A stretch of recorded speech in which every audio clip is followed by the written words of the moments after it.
नमो अरिहन्ताणं नमो सिद्धाणं नमो आयर्याणं नमो वज्जायाणं नमो लोये सव्वसाहुणम् एसो पंच नमुक्कारो सर्वपावपणासनो मंगलाणं च सव्वेसिं परमं हवै मंगलम्। ओंकारं बिन्दुसंयुक्तं नित्यं ध्यायन्ते योगिनः कामदं मोक्षदं चैव ओंकाराय नमो नमः।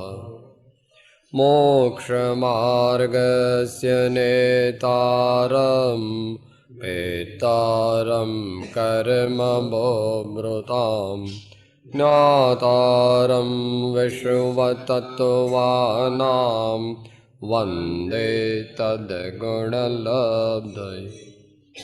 अज्ञानतिमिरान्धानां ज्ञानाञ्जनशलाकया चक्षुरुन्मीलितं येन तस्मै श्रीगुरवे नमः। मंगलमय मंगलकरन् वीतरागविज्ञान नमो ताहे जाते भये अरिहन्त आदिम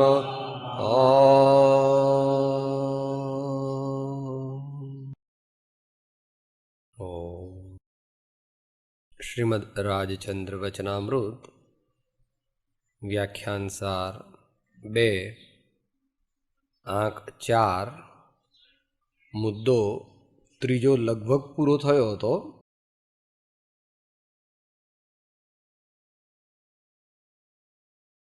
જૈન દર્શનની જે એક ખાસ પદ્ધતિ છે એનું અહીંયા વર્ણન કરે છે.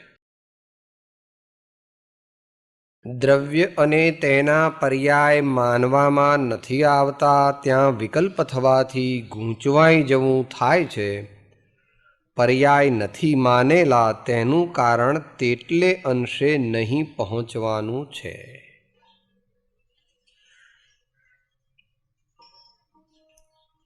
પરમ કૃપાળુ શ્રીમદ રાજચંદ્રજીએ સર્વધર્મ પ્રત્યે સંભાવ બતાવેલો છે, પણ સર્વજ્ઞ ભગવાનની અને તીર્થંકરના જ્ઞાનની શ્રેષ્ઠતા માનેલી છે. દરેક ધર્મના મહાન પુરુષોએ સારી વસ્તુ બતાવી છે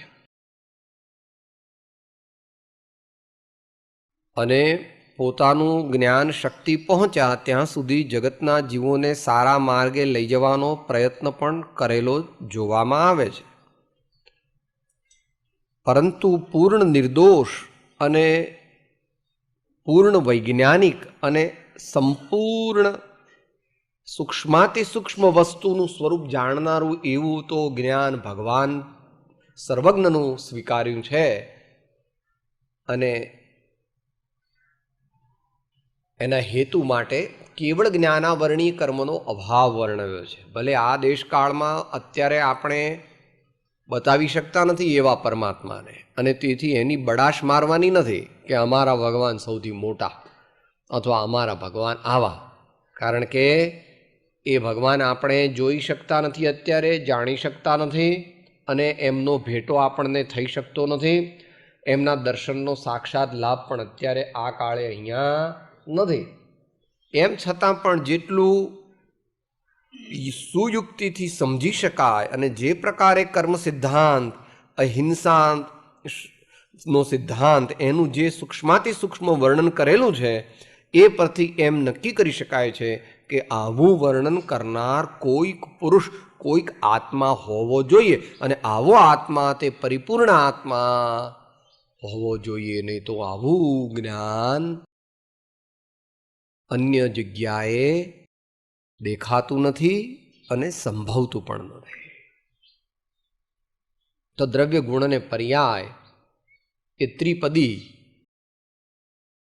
સમજવા માટે પણ છે અને ખરેખર તો વસ્તુના સ્વરૂપમાં પણ છે. એને સમજાવવા માટે સામાન્ય રીતે દ્રષ્ટાંત દીધું આત્મસિદ્ધિમાં સામાન્ય મનુષ્ય માટે. આત્મા દ્રવ્ય નિત્ય છે, પર્યાયે પલટાય, બાળાદિવય ત્રણ્યનું જ્ઞાન એકને થાય. સામાન્ય શરીરની અપેક્ષાએ કીધું. ભાઈ તું તો એનો એ જ છો.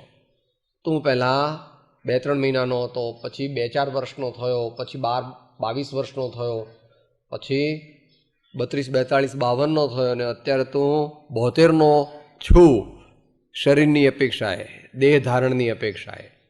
પણ તું તો એનો એ જ છું, કારણ કે આંખ બંધ કરીને તરત યાદ કરી શકે, સાહેબ અમે તો પહેલા ધોરણમાં હતા ને ત્યારે આમ ગિલ્લી દંડા રમતા, સાહેબ અમે તો પહેલાં બીજા ધોરણમાં હતા ને આમ લંગસિયા લડાવતા, હા સાહેબ અમે 8 વર્ષના હતા ને આવા પતંગ ચડાવતા.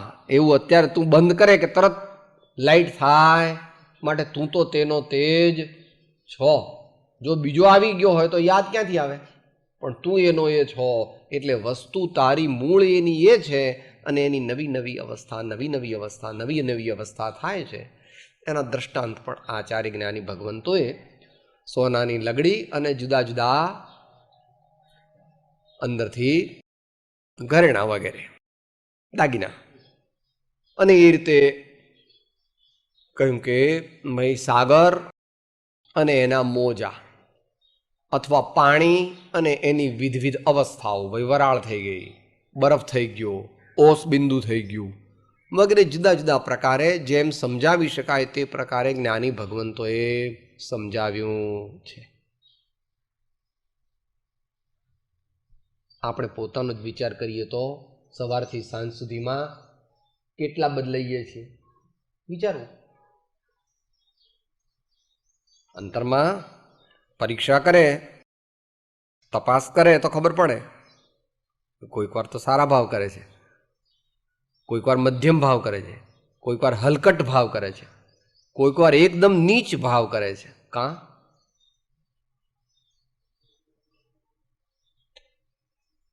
સમયે સમયે આત્માની અવસ્થા બદલાય છે, એટલે જેવા ભાવ કરે તેવો તે વખતે થાય છે. આવું વિજ્ઞાન પ્રવચન સારમાં સમજાવ્યું છે ભગવાને. ગાથા 8-9. પરિણમતિ યેન દ્રવ્યમ તત્કાલમ તન્મયમ ઇતિ પ્રજ્ઞપ્તમ તસ્માત ધર્મ પરિણતો આત્મા ધર્મો મંતવ્ય. જે કાળે જે દ્રવ્ય જે ભાવ રૂપે પરિણમે છે તે સમયે તે દ્રવ્ય તન્મય હોય છે. પછી આચાર્ય દ્રષ્ટાંત આપે છે કે ભાઈ લોખંડ છે, દ્રષ્ટાંત તો ત્યાં આત્માનું આપે છે કે આત્મા અશુભ ભાવ રૂપ પરિણમે પાપ વગેરે કરે તો પાપ રૂપ છે તે વખતે, અને આત્મા દયાદાન વગેરે ભાવરૂપ પરિણમે તો તે વખતે દયાદાન રૂપ છે, અને આત્મા શુભ શુભ ભાવનો ને રોકી અને સહજ જ્ઞાનાનંદ રૂપે પરિણમે, સમાધિ રૂપે પરિણમે, તો શુદ્ધ ભાવ રૂપ અનુભવ તેને થઈ શકે છે.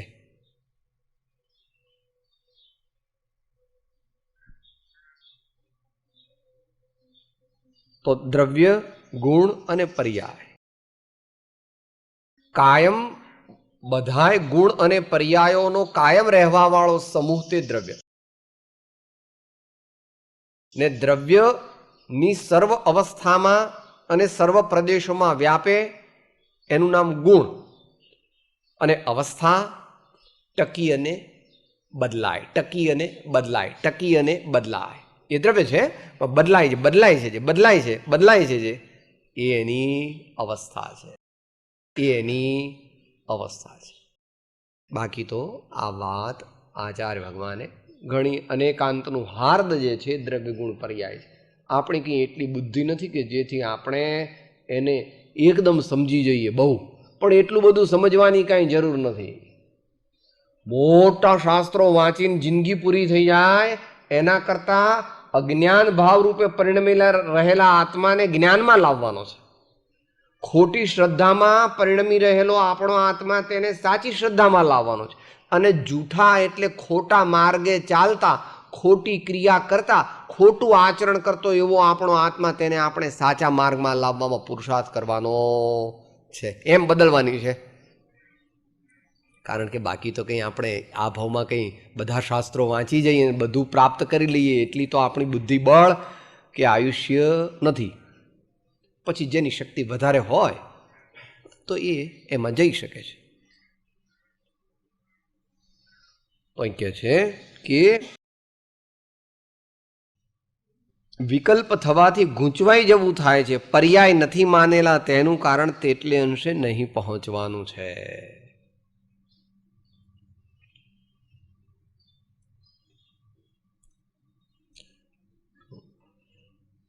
અમુક ધર્માત્માઓએ દ્રવ્યને કૂટસ્થ કહ્યું અને અમુક ધર્માત્માઓએ કીધું દ્રવ્ય જેવું કંઈ છે જ નહીં, એકલા મોજા જ છે, દ્રવ્ય જેવું કંઈ છે. પણ એ દાર્શનિક વિષય છે. વધારે આપણને આપણા સંસ્કારથી અને આપણને જે બેસે છે તેવી યુક્તિથી ભગવાને કહેલી વાત આપણને સારી રીતે બેસે છે, છતાં આપણે કંઈ એનો હઠાગ્રહ કરી અને બીજા ઉપર ફરજિયાત ઠોકી બેસાડવાની જરૂર નથી. ગૌણ રૂપે તો દરેક સ્વીકારે છે, ગૌણ રૂપે તો દરેક સ્વીકારે છે ને તો બંધમોક્ષની વ્યવસ્થા કેવી રીતે કહે? ક્ષમા છોડી અને ક્રોધ છોડીને ક્ષમા રાખવાનું દરેક ધર્માત્માઓ કહે છે. લોભ છોડી અને સંતોષ રાખવાનું એમ કહે છે તો બદલાઈ શકે છે તો લોભ છોડે ને. જો લોભ આત્માનો સ્વભાવ હોય ને બદલાય જ નહીં તો લોભ ને લોભ જ રહે અને આપણામાં કોઈ દી સંતોષ આવે. પણ લોભ છોડી શકીએ છીએ આપણે અને સંતોષ ધારણ કરી શકીએ છીએ, પણ લોભ છોડવો નથી આપણે. અને લોભ છોડવાથી હું સુખી થઈશ એવું ભગવાનનું વચન, એમાં આપણને વિશ્વાસ બેસતો.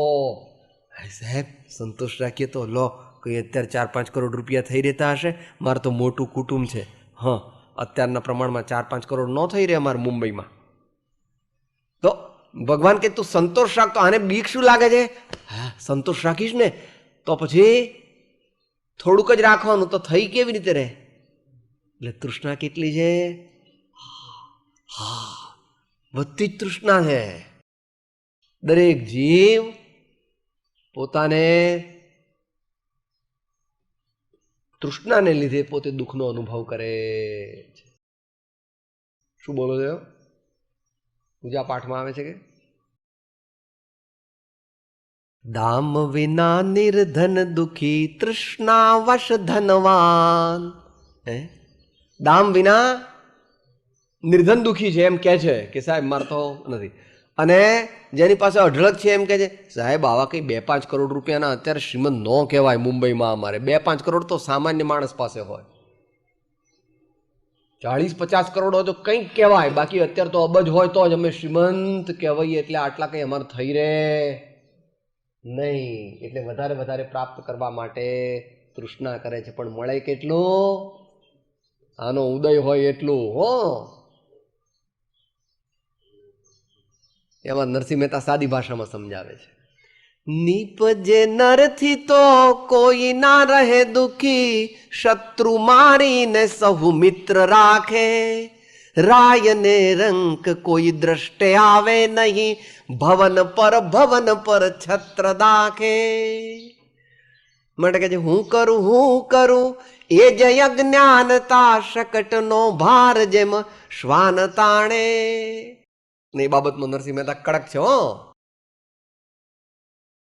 એ ડરતા બરતા નથી વાણિયા ફાણિયાથી. હો કોઈ સંઘ બહાર કાઢી મૂકે તો વાંધો નહીં. કે શું કે છે? ધન તણું ધ્યાન તું અહો નિશ આદરે, એ જ તારે અંતરાય મોટી. પાસે છે પિયુલ્યા તેને નવ પરખિયો, હાથથી બાજી ગઈ થયો રે ખોટી. હવે તો બેહાય નહીં, આમ તીર્થયાત્રા થાય નહીં. સાહેબ મન તો શ્વાસ છે, મન તો હાર્ટ છે એમ કે બોલતા ન આવડે. મન તો સાહેબ હાર્ટ છે, એટલે ડાક્ટરે ના કીધી છે. શું એટેક થઈ ગયું એમ કે મને એટેક છે, એટલે મારથી હવે તીર્થયાત્રા કંઈ કરાય. સાહેબ દર્શન કરવા જવું પણ મને તો ભગવાન જ દેખાતા નથી. બે આંખે મોતૈયો આવ્યો, હાથથી બાજી ગઈ થયો રે ખોટી. કડકચંદ્રસિંહ મહેતા બધું જાણે છો. હા કે ભાઈ ધન તણું ધ્યાન તું અહો નિશાદ રે, એ જ તારે અંતરાય મોટી. જે જડનું હંમેશા ધ્યાન કરે તેને ચૈતન્ય પ્રાપ્ત સ્વપ્નમાં થઈ શકે નહીં. માટે જેણે ચૈતન્ય પ્રાપ્ત કરવું હોય તેણે ચૈતન્યનું ધ્યાન કરવું. પણ એટલી આપણી શક્તિ નથી, તો ચૈતન્યને પ્રાપ્ત થયેલા ધર્માત્મા અને પરમાત્માનું ધ્યાન કરવું, તો ધીમે ધીમે આપણામાં શક્તિ આવે. બાબલો એકલો ન ચાલી શકે. શરૂઆતમાં 1.5 વર્ષનો 2 વર્ષનો તો મમ્મીની આંગળી લઈને ચાલે ચાલે ચાલે, એમ કરતાં કરતાં 5 વર્ષનો થાય પછી મમ્મી કે હવે તો તું દોડ તારી જાતે, હવે તો જો તું ચાલ તારી જાતે. એની જાતે આપણે બધા 1.5 વર્ષના છીએ, 12-14 મહિનાના છીએ, 18 મહિનાના છીએ, એટલે અત્યારે થોડો વખત આપણે એમની આંગળી પકડીને ચાલવાનું. પછી આગળ ઉપર જેવી તારી સ્થિતિ. 55માં સિદ્ધાંત રૂપે કહ્યું છે, બરાબર ને? 55માં સિદ્ધાંત રૂપે કહ્યું છે કે જે જીવોને જડનો જેટલો આત્મબુદ્ધિએ સમાગમ છે તેટલી જડતાની એટલે અબોધતાની તેમને પ્રાપ્તિ હોય છે એમ અનુભવ થાય છે. એટલે એ વાણિયાને પેલા દોહરાની અંદર ભગવાન મળવા મુશ્કેલ એટલા માટે કીધા. રાજા ચારણને વાણીઓને ચોથી નાની નાર, એને ભક્તિ ન ઉપજે, ને ઉપજે તો બેડો પાર. કેમ કે સાહેબ ચેક, બેંક અને રોકડ ને જમા ને ઉધાર ને એવું બધું હાલ્યા જ કરે એના અંદરમાં. શાંત થાય. દુકાને બધું દુકાનનું દુકાને મૂકીને આવવો, ઘેર આવ્યો તો દુકાનને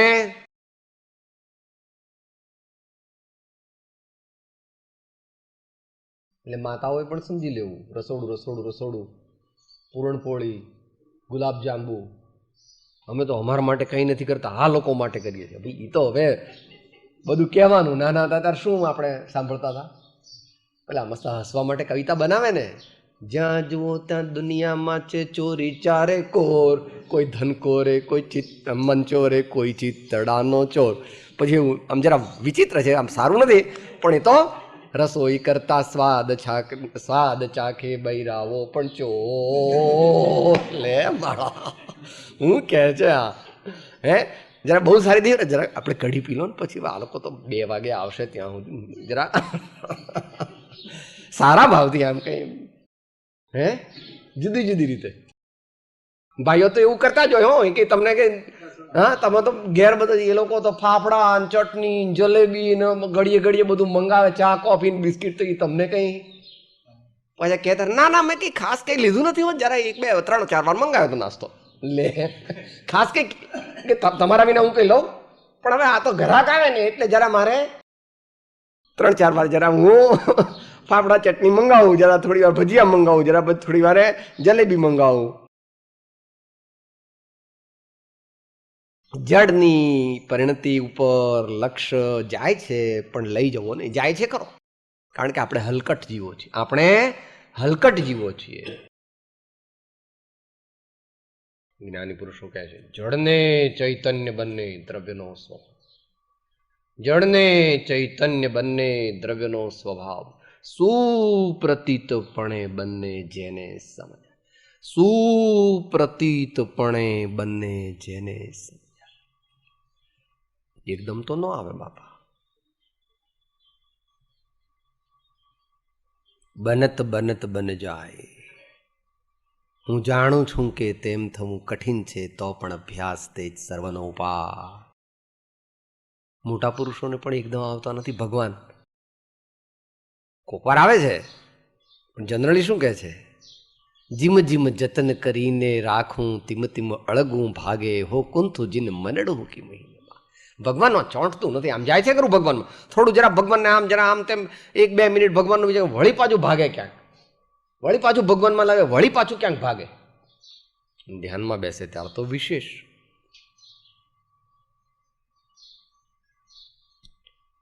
અંદરમાં છે પણ ખ્યાલ ખ્યાલ ખ્યાલમાં રહેતું નથી, પકડાતું નથી બરાબર. આમ પારા જેવું, પારા જેવું આમ પકડા જતું રહે. હા હા. ઝિલમિલ ઝિલમિલ નિશ દિન ચમકે, ઝિલમિલ ઝિલમિલ નિશ દિન ચમકે, જૈસા નિર્મલ મોતી, જૈસા નિર્મલ મોતી નજર ન આવે, આત્મ જ્યોતિ નજર ન આવે, આત્મ જ્યોતિ.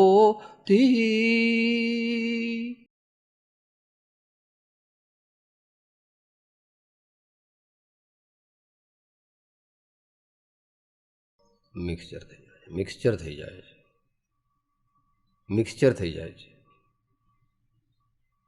વિકારનું મિક્સચર, અજ્ઞાનનું મિક્સચર, આશાનું, રાગનું, દ્વેષનું.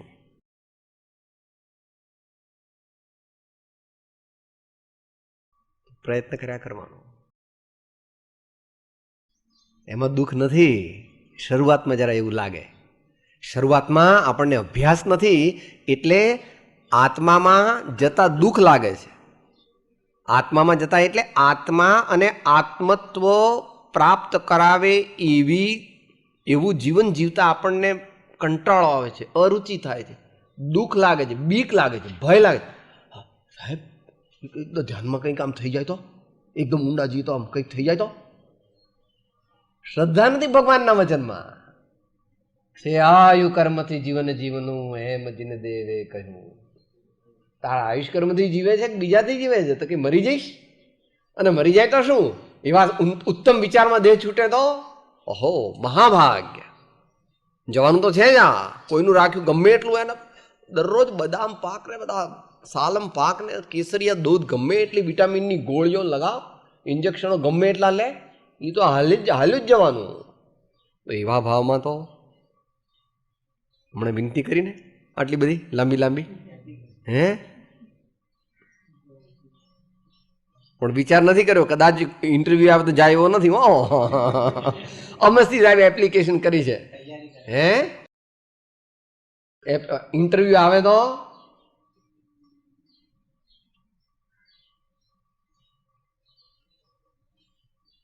જમતી વખતે ખોટી ખોટી ના કહે છે ને, એમ ધર્મમાં ખોટી ખોટી હા કહે છે. ના ના ના ના ના ના ના ના ના ના આપતા એટલે 1-2 પૂરણપોળી મૂકી દો. આમ આમ કરીને પાછું આમ લઈ લે. એટલે જગ્યા હોય તો મૂકી દો એમ, એકાદ બે એમ.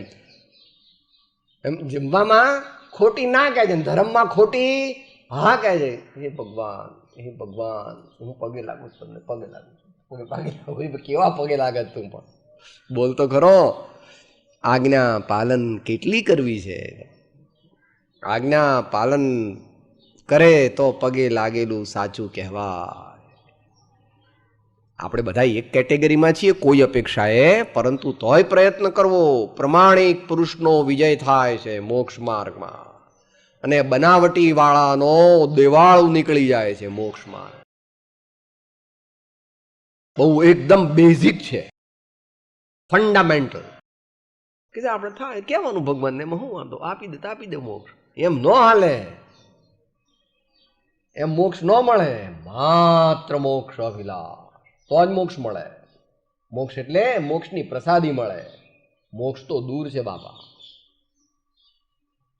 આમ વિવિધ પ્રકારે દ્રવ્ય ગુણ અને પર્યાય દ્રવ્ય ગુણ અને પર્યાય આપણે સુધારી શકીએ છીએ. કર્મબંધ ક્રોધાદિથી હણે ક્ષમાદિક. ક્રોધ આવે પણ ક્રોધ રોકવો અને વિચારવું હું તો ક્ષમા સ્વભાવી છું. એમ જ્યારે જ્યારે આપણને અંદરમાં વિપરીત ભાવો આવે તો વિપરીત ભાવોને આપણે ધીમે ધીમે સબળા કરવા અને પછી લક્ષ્ય રાખવો ચૈતન્યનો. તો એમાં એનો જેટલો લક્ષ્ય જાય તો શુદ્ધ ભાવ પ્રગટે. શુદ્ધ ભાવ પ્રગટાવવા માટે લક્ષ્ય અને દ્રષ્ટિ અખંડ ચૈતન્ય પર લઈ જવાના છે અને વૃત્તિ પણ એમાં લઈ જવાની છે ધીમે ધીમે ધીમે.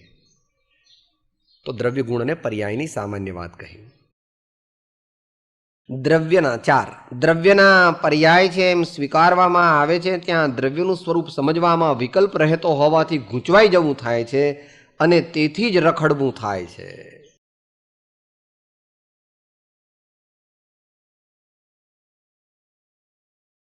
આ તો દાર્શનિક વાત છે.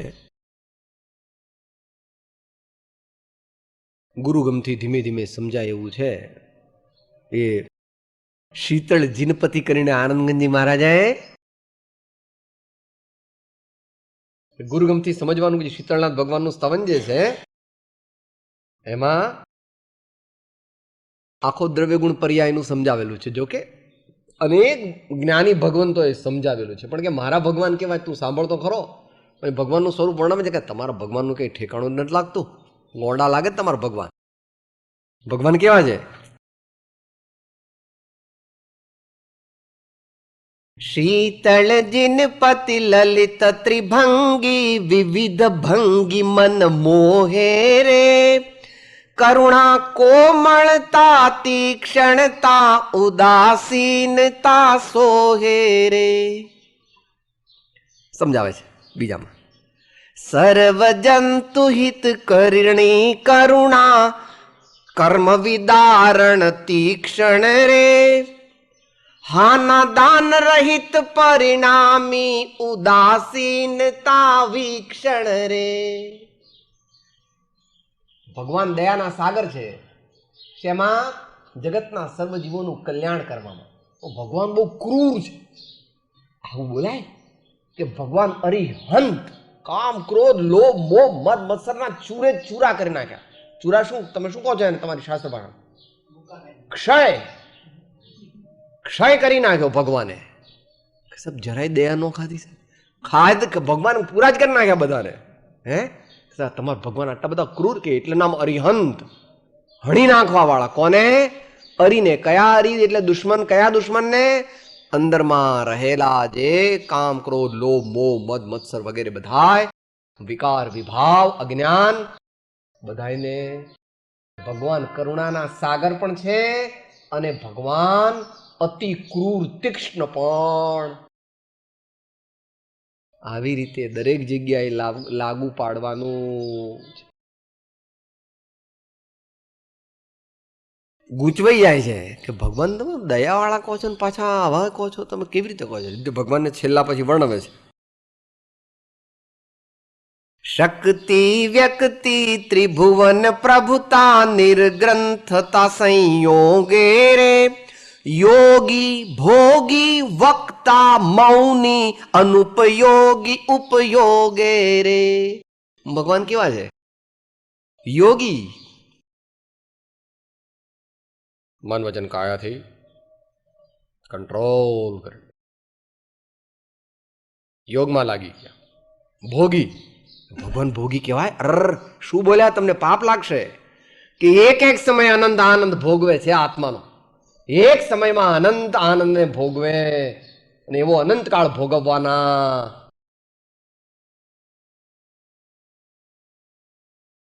બેસે નથી બેસતો. પ્રભુ વિચાર જ્યાં સુધી ન બેસે ત્યાં સુધી ભગવાન પ્રત્યે પ્રેમ આવે. નિર્ણય કરવો. નિર્ણય કરવો. ભગવાનના દીકરા ગુજરી ગયા એટલે ભગવાન દીક્ષા લીધી. ભગવાનનું રાજ જતું રહ્યું એટલે ભગવાન દીક્ષા લીધી. ભગવાનની રાણીઓ એમને રાજા હતા ત્યારે રીસાઈ ગઈ હતી એટલે ભગવાન દીક્ષા લીધી. ભગવાનને કંઈ રોગ થયો હતો એટલે ભગવાન દીક્ષા લીધી. ભગવાનને ખાવાનું નહોતું મળતું એટલે કંઈ આજીવિકાનું સાધન નહોતું એટલે ભગવાન દીક્ષા લીધી. કેમ ભગવાન દીક્ષા લીધી? દીક્ષા લીધી એટલે સંયમને ગ્રહણ કર્યો, જીવનને બદલ્યું. કેમ? બધું એમની પાસે હતું, છતાં એમાંથી કોઈ વસ્તુમાંથી એમને સાચું સુખ મળી શક્યું નહીં, પૂર્ણ સુખ મળી શક્યું નહીં. એવું જો કે પોતે તો પહેલેથી જાણતા હતા, છતાં પણ એટલી શક્તિ નહોતી પ્રગટી. ઘણા એમ કે લો સાહેબ ભગવાનને તમે જ્ઞાની કહો તો ભગવાન જ્ઞાની હતા, લગ્ન કેમ કર્યા? લો આ છે કે ભગવાન તમે ખોટા, તમારા ભગવાન તો અજ્ઞાની હતા. સમજાવવું અઘરું છે બાપા, સમજાવવો ધીરે ધીરે સમજાય, ધીરે ધીરે સમજાય. એટલા માટે અનંત પ્રકારના કર્મ છે, અનંત પ્રકારના જીવો છે, અનંત પ્રકારની લબ્ધિ છે, અનંત પ્રકારના સંસ્કાર છે. માટે આપણે બહુ વાદ વિવાદમાં પડવું નહીં અને આખી દુનિયાને સુધારવાનો વિકલ્પ કરવો. દુનિયા જેને ઋષભદેવ ન સુધારી શક્યા, આવા પારસનાથ શાંતિનાથ જેવા ન સુધારી શક્યા, ચોથા કાળમાં એને આપણા જેવા હલકટ નીચ અલ્પજ્ઞ જીવો એ બધાને સુધારી દઈ શકીએ ખરા? સંભવ છે કોઈ દી?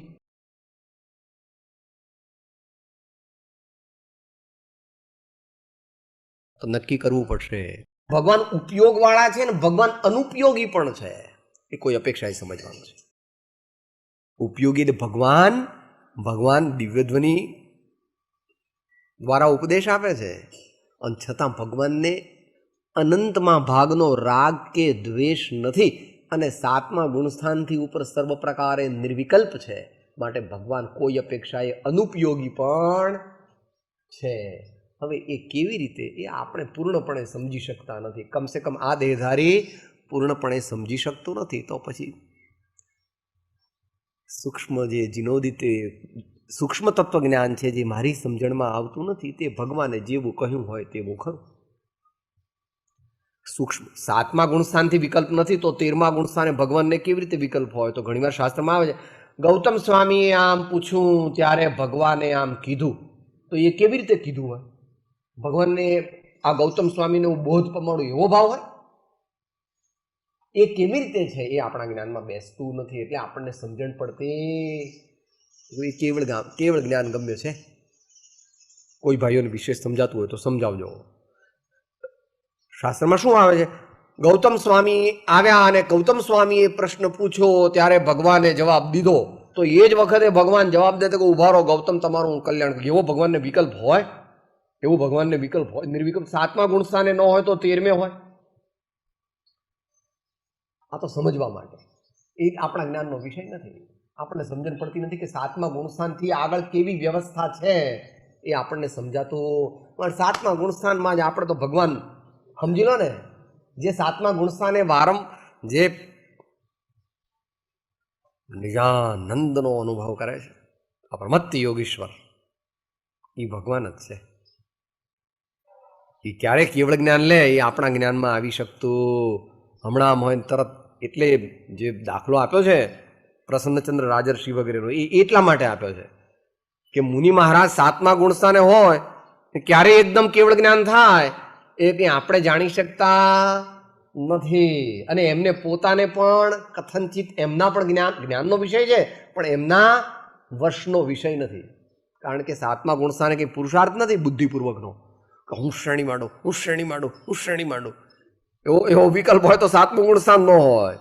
તો સાતમા ગુણસ્થાનથી આગળ તો આપણું જ્ઞાન કામ કરતું એ જે ભગવાનનો પુરુષાર્થ હશે. આપણે તો નિર્વિકલ્પ આત્માનો આનંદ રસ વર્તમાનમાં લૂંટો, પછી આગળ ઉપર ઓટોમેટિક કેવળ જ્ઞાન આવી જવાનું. એટલે જ્ઞાની કહે છે પદ્મનંદી આચાર્ય, હે ભગવાન, તારું કહેલું ચારિત્ર તો મારાથી પડાતું નથી, પણ તારી સાચી ભક્તિ એટલે સમતા અને એકતા સુધીની ભક્તિ છે મારી પાસે, મારા હૃદયમાં. એટલે એ ભક્તિથી મને મુક્તિ મળી જવાની, એવી સાચી ભક્તિ છે એટલે મને મુક્તિ મળી જવાની. પદ્મનંદી આચાર્ય દેવ કહે છે. યશો વિજયજી ઋષભરાજનું છે ને, ઋષભજીન્દ્રાલ. દ્રવ્ય ગુણ પર્યાય આપણે જેટલા સમજી શકીએ તેટલા સમજી આપણી અવસ્થા શુદ્ધ થાય અને આપણા અખંડ આત્મદ્રવ્ય પ્રત્યે વારંવાર દ્રષ્ટિ જાય તો આપણું પરમ કલ્યાણ થાય.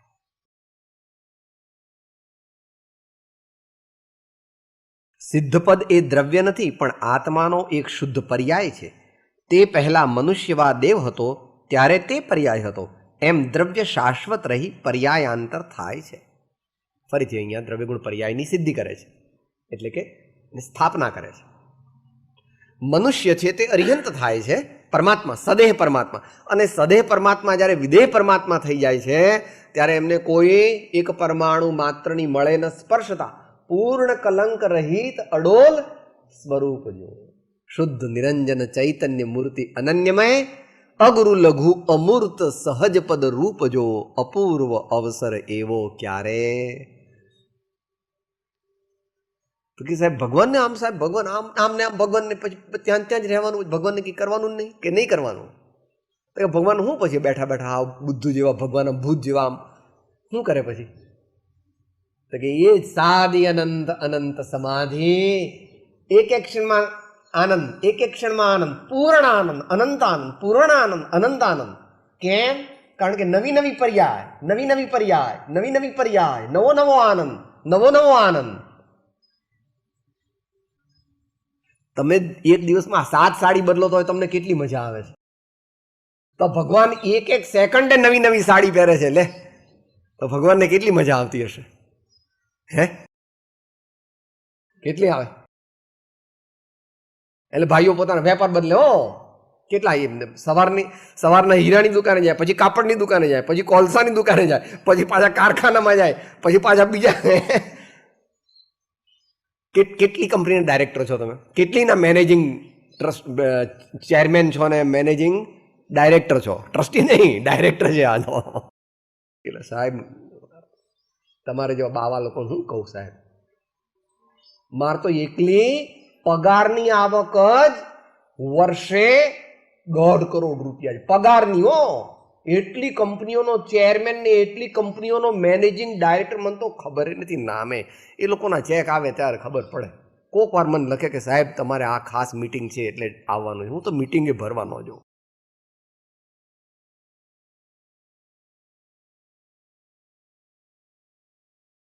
અનેક વસ્તુના વેપાર કરે તો એને મજા આવે છે. અહીંયા વેપાર એક છે પણ અનેક રીતે કરે છે. વેપાર તો એક જ છે. અનંત આનંદ ભોગવે છે, અનંત આનંદ ભોગવે છે, અનંત આનંદ ભોગવે છે.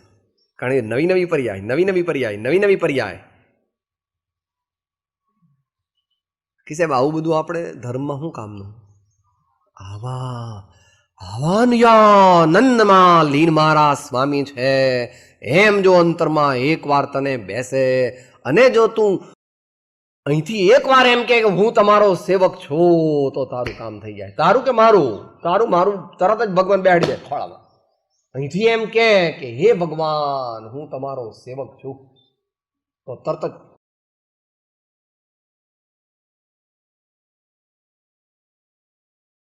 બધા આત્માઓ સ્વભાવે સરખા છે. કેવળ જ્ઞાન, કેવળ દર્શન, કેવળ આનંદ અને કેવળ શક્તિથી પરિપૂર્ણ ભરેલા છે. તે બધા આત્માઓને જ્યારે તે શક્તિને રોકનારા બધાય કર્મોનો સંપૂર્ણ અભાવ થયો ત્યારે બધાને એક સરખો આનંદ. મુનિની વાત નથી, સિદ્ધ ભગવાનની વાત છે. બધાય સિદ્ધ ભગવાનને સરખો આનંદ, બધાય સિદ્ધ ભગવાનોનું સરખું જ્ઞાન, બધાય સિદ્ધ ભગવાનોની સરખી શક્તિ અને બધાય સિદ્ધ ભગવાનો પૂર્ણ લોકાલોકને દેખે. પણ આ વાત આપણે જે કહીએ છીએ તો ભગવાનના વચનથી કહીએ છીએ. આપણે કંઈ આવું જાણતા નથી, પરંતુ યુક્તિથી બેસે છે. જો આપણને અલ્પજ્ઞને જો આત્માનો આટલો આનંદ આવે, હજુ કેટલાય કષાય ભરેલા છે ને કેટલોય પ્રમાદ છે,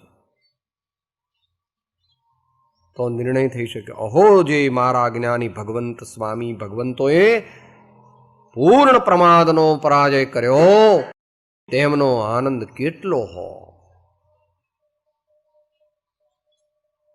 દરેક જ્ઞાની ભગવંતોને એવો અનુભવ થાય છે એમ તમે પદમાં બોલો છો. ધ્યાન ધારણા આત્મ પદની કરતા ભ્રમણા મિટ જાવે. આત્મ તત્વની શ્રદ્ધા હોવે તો આત્મ તત્વની શ્રદ્ધા શબ્દ છે ને નિશ્ચિત છે એટલે બધું લઈ લેવું. આત્મશ્રદ્ધની આત્મ તત્વની શ્રદ્ધા હોવે તો આત્મ તત્વનું સ્મરણ હોવે તો આત્મ તત્વ અનુભૂતિ હોવે તો અને હૃદયાનંદ ઉર આવે. અને હૃદયાનંદ ઉર આવે. અલખ નિરંજન આત્મ જ્યોતિ. પણ ત્યાં તો જુદો જુદો હોય, કારણ કે દરેક જ્ઞાનીઓને શુદ્ધિ એક સરખી નથી. હા, પણ સમ્યક્તમાં સરખી છે. જ્યારે સમ્યક્ત થાય એમાં ઔપશમિક, ક્ષાયોપશમિક ને ક્ષાયી કે જુદું જુદું. વળી સત્તામાં બાકી રહેલા કર્મો અપ્રત્યાખ્યાનાવરણી, પ્રત્યાખ્યાનાવરણી અને સંજ્વલન એ બધાય જુદા જુદા છે. એટલે બધાય જ્ઞાનીઓને એક સરખું નથી, પણ જાત એક સરખી છે. જાત જે છે qualitatively the divine supersensuous joy of all the enlightened souls is same qualitatively. Quantitatively it is different.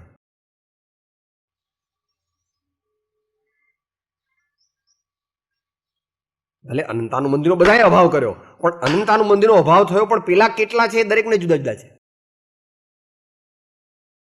અને અનંતાનું મંદિરનો અભાવ કરવા વાળા પણ ઔપશમિકમાં છે, ક્ષાયોપશમિકમાં છે કે ક્ષાયિકમાં છે એ ખબર નથી, માટે જુદો જુદો છે. પણ એકવાર એનો સ્વાદ આવતા તેના નેણ અને વેણ બદલાઈ જાય છે. તેનું આખું જીવન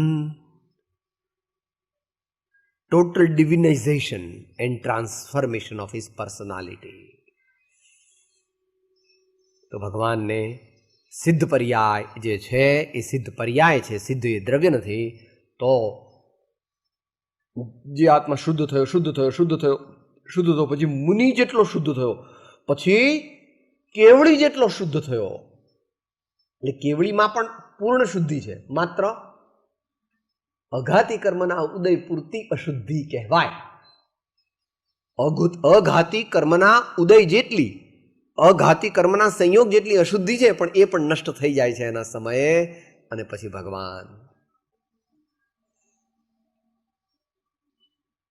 આવું વારંવાર જરા આમ ચોંટકો ભરીને પોતાના આત્માને કેવું, તું વિચાર કર. પોતાના આત્માને જોરથી કાન આમ આંબળીને પછી કેવું, ભાઈ તું વિચાર કર કે ભગવાન કહે છે તે ભગવાને ગપ્પા મારેલા છે, ભગવાનને ખબર નહોતી, કે ભગવાન ખોટા રસ્તે ચડી ગયા, કે ભગવાન આપણને ભૂલાવીને ખાડામાં નાખવા માંગે છે. શું છે નક્કી કર. અહીં તો જેણે એ કામ કર્યું એના ઉપર લટ્ટુ થઈ જાય છે. કોણ?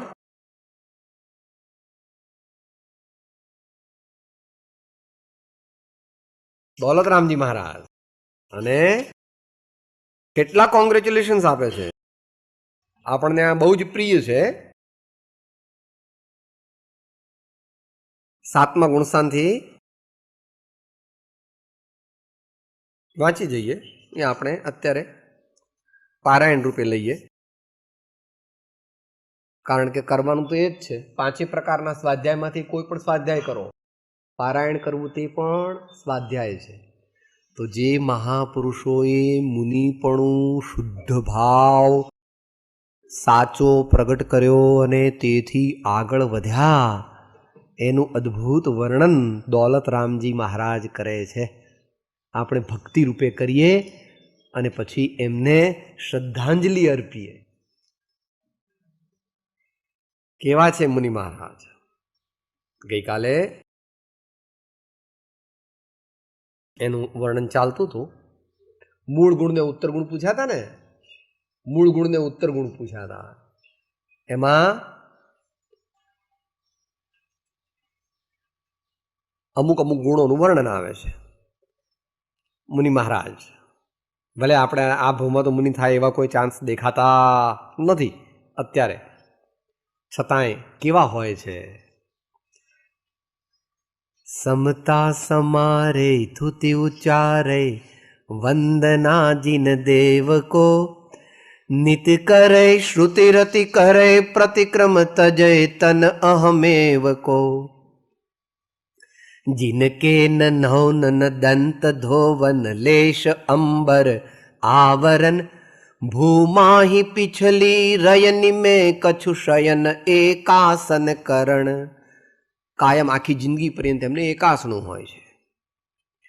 एक बार दिन में ले आहार, खड़े अलप निज पान में, कचलोच करतन डरत परिशह सो लगे निज ध्यान में। अरि मित्र महल मसान कंचन कांच निंदन थुति करन, अर घाव तारन असि प्रहारन में सदा समता धरन। तप तपय द्वादश धरे वृषदश, रतन त्रय से वै सदा। मुनि साथ में वाएक विचरे चहे, नहीं भव सुख कदा। यो है सकल संयम चरित, सुनिए स्वरूपा चरण यब। जिस होत प्रगटे आपनी, निधि मिटे पर की प्रवृत्ति सब। અત્યાર સુધી છઠ્ઠા ગુણસ્થાનની મુખ્ય વાત કરી. હવે સાતમા અને આઠમા ગુણસ્થાનથી આગળની વાત અમે કહીએ છીએ જ્ઞાની ભગવંતોના વચનથી. અમને અનુભવ નથી. દોલતરામજી મહારાજે કે મુનિપણાનો અનુભવ આ ભાવમાં કર્યો નથી, એટલે આ વર્ણન કર્યું તે આગમથી વર્ણન કર્યું છે, પોતાના આત્મજ્ઞાનથી કર્યું છે. સાથે સાથે અનુભવ જ્ઞાન છે, પણ મુનિ જેવો અનુભવ નથી. હવે આગળ અનુભવ કરે, જે વર્ણન કરે છે આગમથી, એટલે ભગવાનની વાણીથી વર્ણન કરે છે કે મુનિ મહારાજ સાતમા ગુણસ્થાનમાં શું થાય અને આઠમા, નવમા, 10મા, 11મા, 12મા અને 13મા શું થાય એ હવે ભગવાનની વાણીથી હું કહું. કારણ કે ભગવાનની વાણી એ મારો કાલ બોલ્યા હતા ને,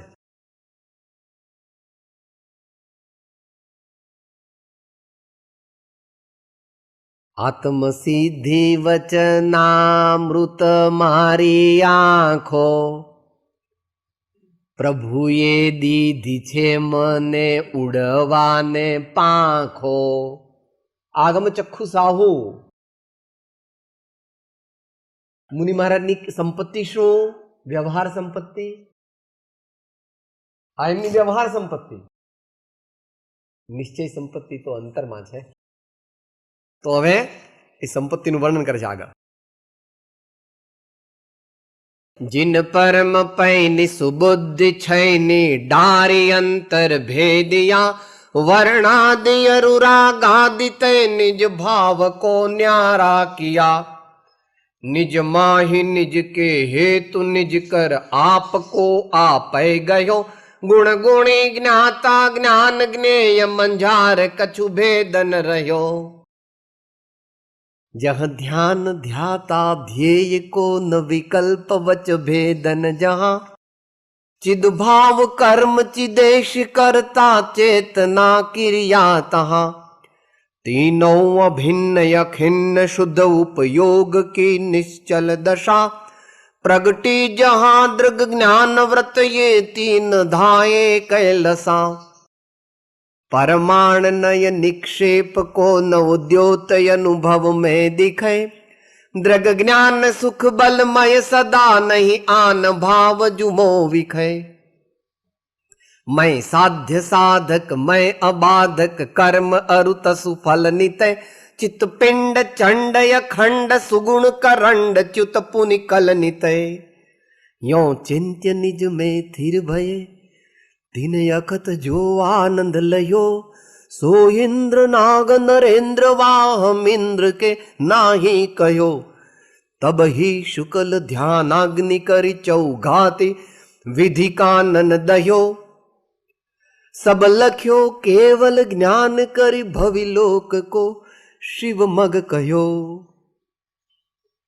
पुनि घाति शेष या घाति, विधि छिन माही अष्टम भूवसे। वसु कर्म विनसय, सुगुण वसु सम्यक्त्व आदिक सब लसय। संसार खार अपार, पारा वार तरी तीर ही गए। अविकार अकल अरूप, शुचि चिद रूप अविनाशी भये। નિજ માહી લોક અલોક ગુણ પર જાય પ્રતિબિંબિત થયે રહી હૈ અનંતાનંત કાલ યથા તથા શિવ પરિણયે ધની ધન્ય હૈ જે જીવ નર ભવ પાય યહ કારજ કિયા तिन्ही अनादि भ्रमण पंच प्रकार तज वर सुख लिया।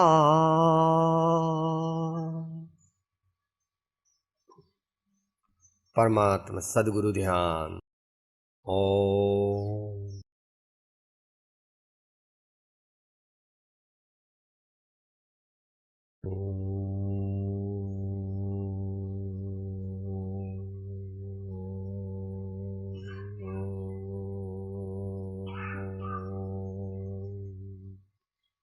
ओम सत्यो माहे ब्रह्म परम सत्य तुलईद ऊंडा अंधारे ब्रह्म परम तेजे तुलईद महामृत्युम अमृत समीपे नाथ लईजा तो वीणो हो तो तुझ दर्शनादान तो वीणो हो तो तुझ दर्शनादान देह छता जैन भरते देहाते चरण ओम नमो सदगुरु देव परम कृपाणो देव त्रिलोकनाथ की सब संतन की आनंद।